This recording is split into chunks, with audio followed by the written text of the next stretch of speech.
Fils bien-aimé, j'ai des messages positifs pour vous. Je vous demande de m'écouter attentivement, sachez que ma lumière brillera sur vous, éclairant votre chemin dans l'obscurité. C'est pourquoi, fils bien-aimé, essaie de vivre une vie pleine d'amour, de bonté, d'obéissance et de sanctification, et souviens-toi du sacrifice de mon Fils Jésus-Christ, qui, par amour inébranlable, s'est livré à la croix pour te sauver du mal. Punition du péché. Éloignez-vous de toute immoralité, impureté et cupidité.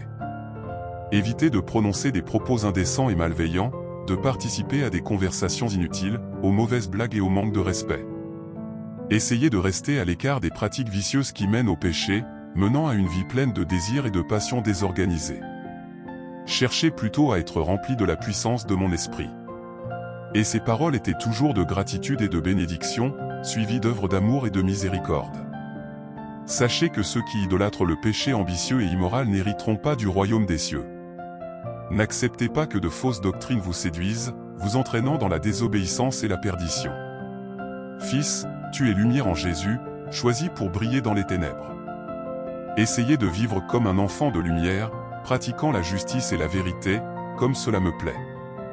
Efforcez-vous de vivre dans l'obéissance à ma parole, en pratiquant des actions d'amour et de gentillesse. Essayez de profiter de chaque moment opportun, car les journées sont difficiles. Soyez attentifs, pour comprendre ma volonté, qui est bonne, parfaite et agréable pour le bien de mes enfants. N'oubliez pas ces paroles que je partage aujourd'hui et efforcez-vous de les mettre en pratique, obtenant ainsi un bon résultat et de nombreuses bénédictions pour vous et votre famille. Ne perdez pas confiance, les choses arriveront au bon moment. Lorsque nous sommes au centre de la volonté de Dieu, sa protection et sa justice sont sur nous. Nous devons seulement attendre que le Seigneur agisse.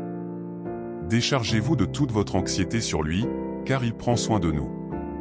Soyez sobres, soyez vigilants, car votre adversaire le diable se promène comme un lion rugissant, cherchant quelqu'un à dévorer. Compte tenu de cela, soyez toujours attentifs, priez, méditez la parole et efforcez-vous d'obéir à la parole de Dieu Tout-Puissant. Si ce message vous a inspiré, abonnez-vous à notre chaîne, aimez et partagez pour faire du bien aux autres.